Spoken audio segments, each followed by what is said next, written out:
Señor Daniel Lipovetsky, muy buenas tardes. Alfredo B. para Argentilandia. ¿Cómo estás?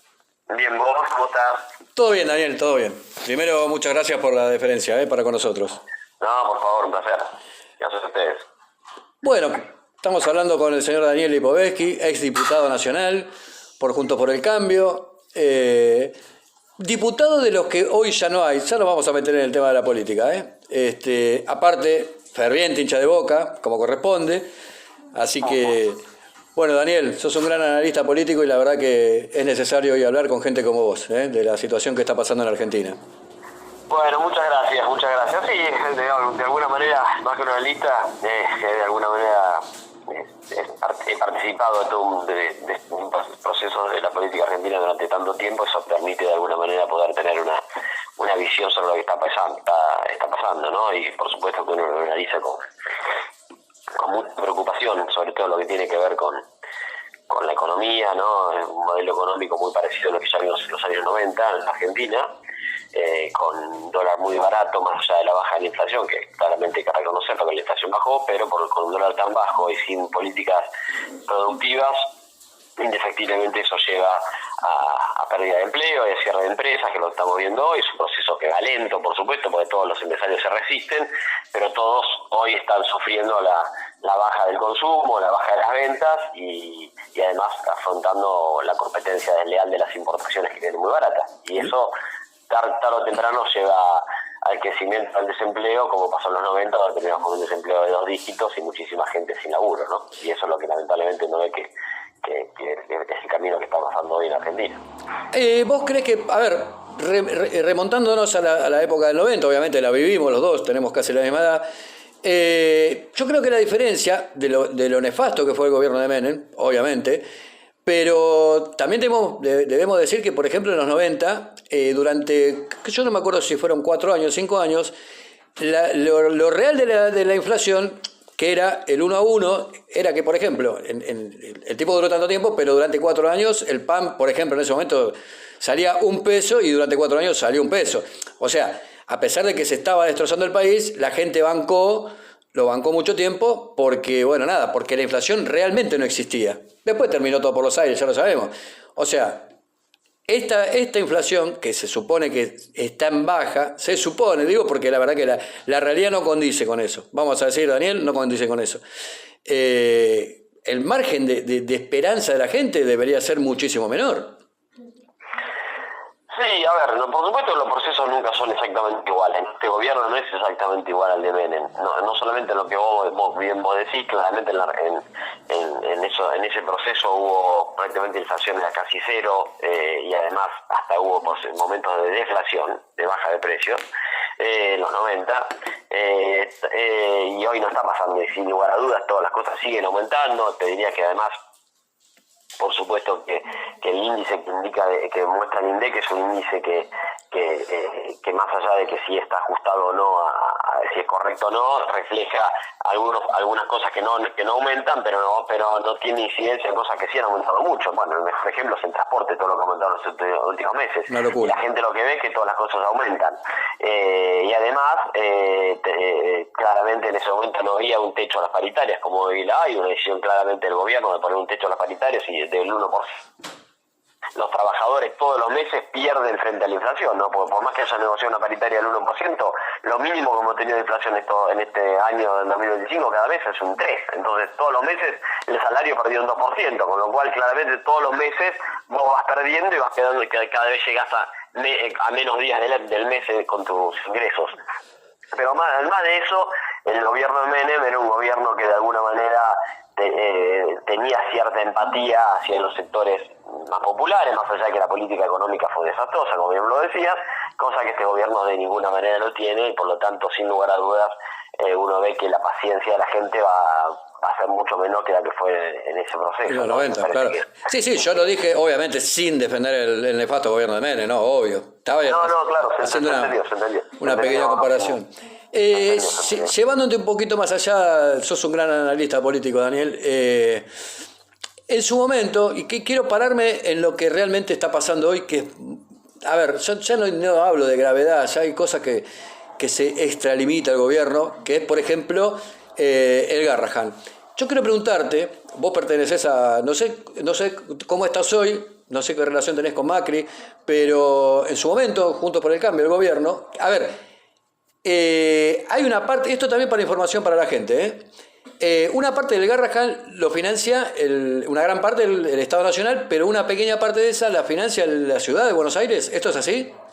Sí, es correcto. Así funciona el sistema. Incluso algunos de los directores de Garrahan los puede poner el gobierno de la ciudad, justamente porque aporta a su presupuesto el gobierno de la ciudad. Por supuesto, más allá que gran parte la aporta la nación. La lógica viene de este diseño, viene de la época que la ciudad de Buenos Aires era la capital y no era autónoma, y en ese marco y de alguna manera todos los hospitales públicos que hay en la ciudad de Buenos Aires están diseñados más para la atención de la ciudadanía nacional que para solamente la gente que vive en la ciudad de Buenos Aires, ¿no?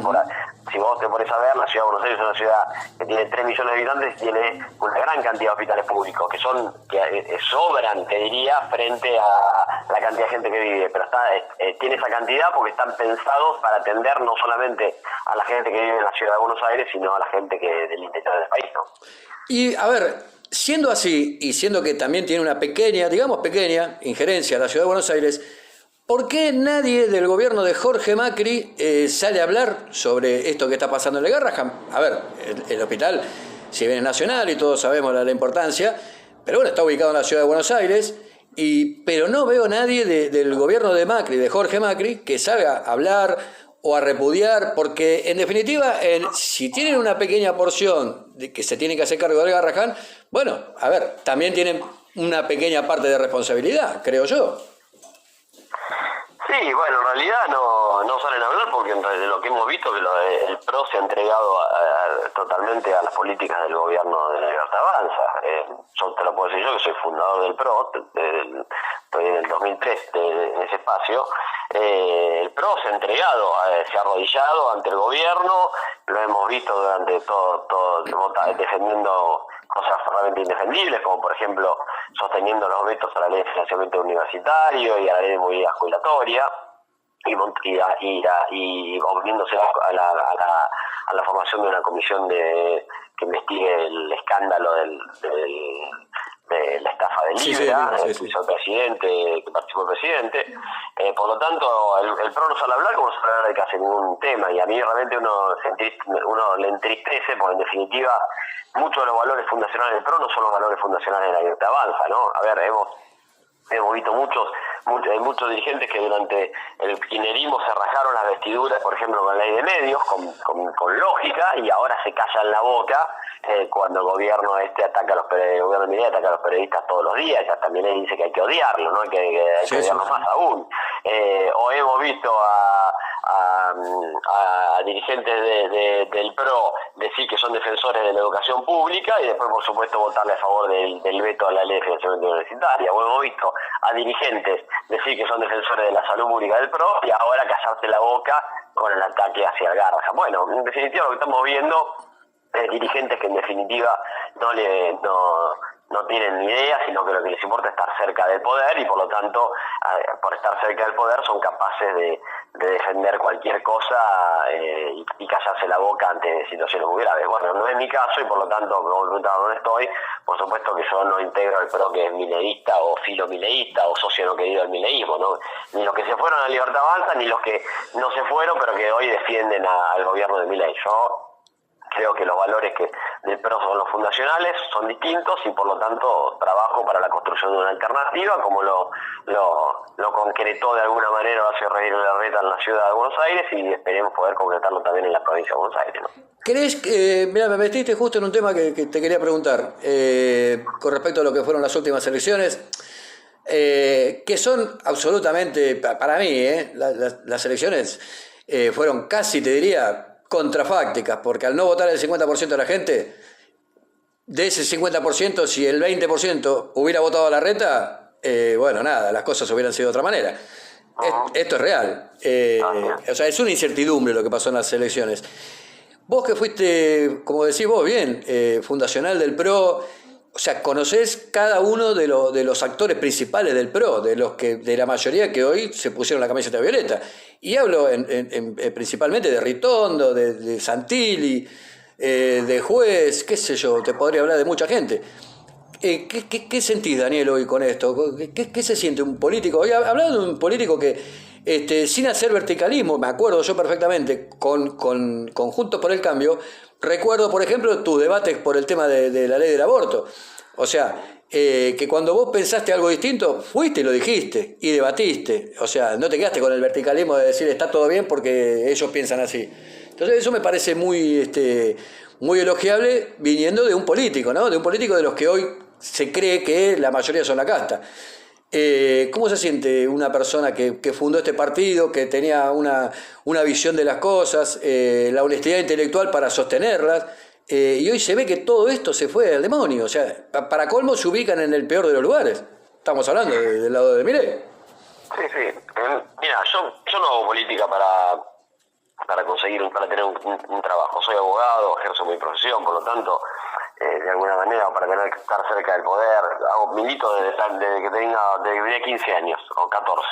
Así que te imaginarás que yo lo hago para defender mis ideas, mis convicciones, y que creo que son las adecuadas, son las necesarias para que este país mejore y la gente viva mejor.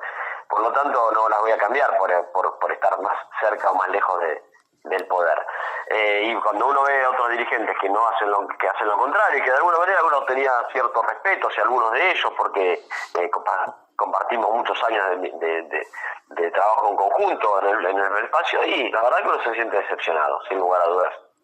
Uno siente decepción porque además con muchos de ellos he tenido largas conversaciones durante mucho tiempo antes, y la verdad que nunca me hubiera imaginado que hubieran llegado a este nivel de alguna manera de cambio y de alguna manera de entregarse solamente por tener de integrar un espacio oficialista o competitivo electoralmente, porque sin lugar a dudas, claramente hoy el oficialismo tiene cierta competitividad, como han tenido siempre los oficialismos en la Argentina, pero si todos los dirigentes políticos del país digamos que estar cerca siempre del poder, bueno, los oficialismos te ganarían ciertas elecciones, y no pasa. Entonces, en definitiva, los que logran después ser competitivos y ganar una elección al oficialismo significa que tuvieron más convicciones que los que se entregan al oficialismo, como hemos visto estos últimos meses, donde muchos dirigentes del PRO se entregaron y se arrodillaron frente a la Libertad Avanza, ¿no? A ver, te quiero preguntar, volviendo al tema Garrahan, vos que obviamente conoces el Congreso de adentro, de haber trabajado mucho tiempo y bueno, conocerlo al dedillo, porque hay que estar ahí adentro mucho tiempo para saber cómo se maneja.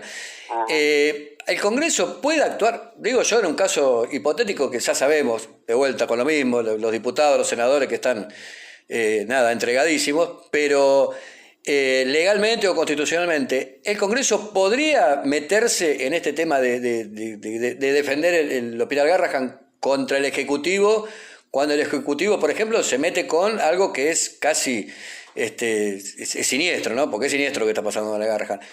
¿Tiene alguna herramienta el Congreso para actuar en este caso?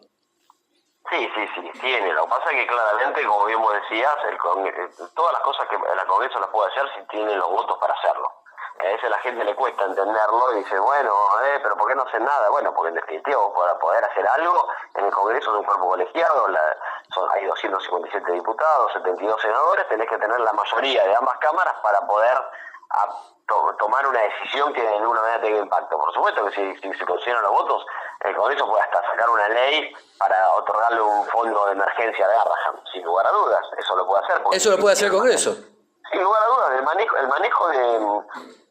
manejo del presupuesto es una competencia del Congreso, más allá que la propuesta la haga el Ejecutivo. El Congreso es el que aprueba la ley de presupuesto, por lo tanto puede votar un fondo de emergencia sin lugar a dudas y asignarle partidas específicas para Garrahan, siempre partidas nacionales estoy hablando, ¿no?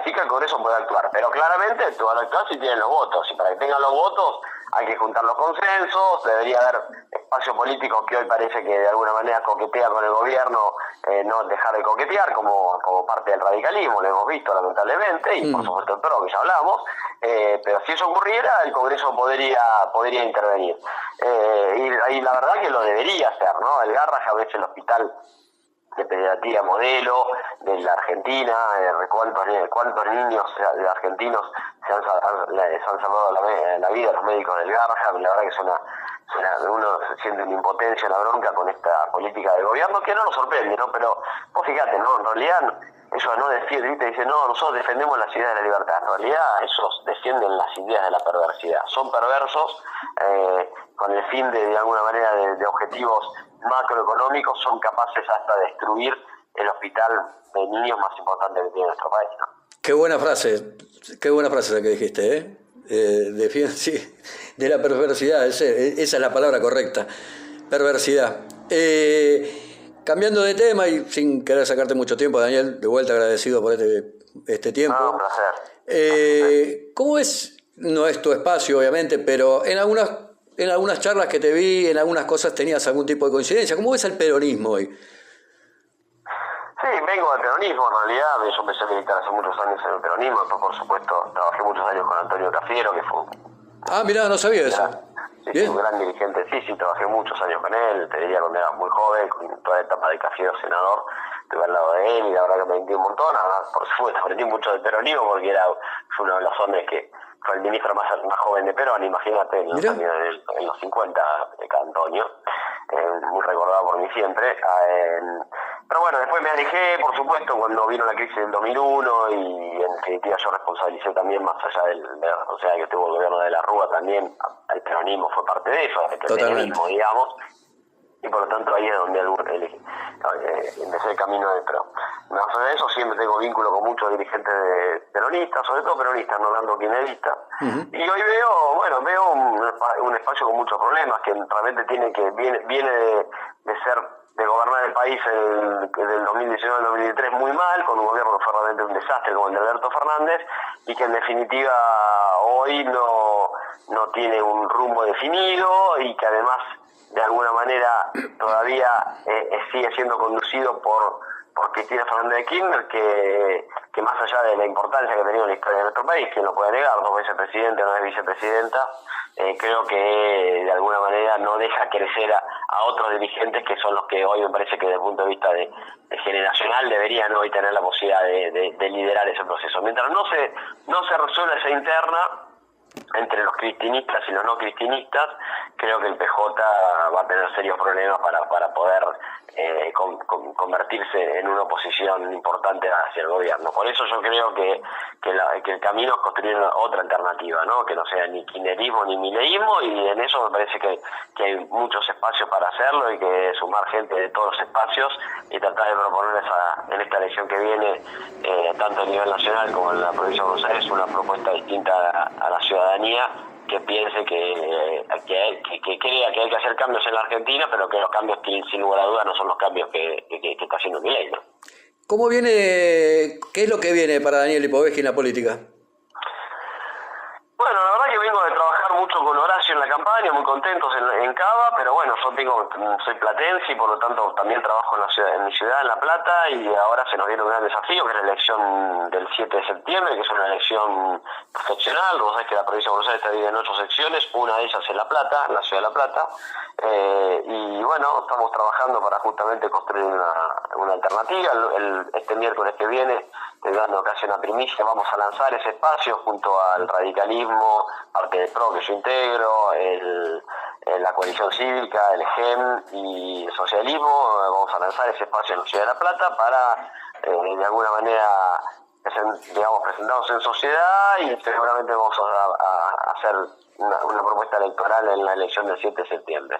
Esperemos que se sumen otros sectores también del peronismo no kirchnerista que representan un poco el voto del centro, que es lo que estamos pensando, y bueno, vamos a trabajar con ese objetivo. Y después seguramente vamos a trabajar después de esa elección, a la nacional, que es la de...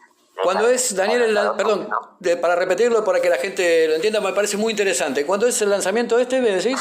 El miércoles lo vamos a lanzar, el miércoles se lanza acá en nuestra ciudad, es un lanzamiento absolutamente local, digamos, más allá de que nuestra intención es que somos los primeros que damos ese primer paso, también lo den en otras secciones y ojalá se transforme en en un proyecto político no solamente de nuestra ciudad de La Plata, sino que sea provincial y ojalá que después sea nacional también, ¿no? Eso es un poco la idea. Después, bueno, sí, después pasaron la información, así vamos difundiendo nosotros también. Es muy interesante. Muy interesante que Dale, con gusto.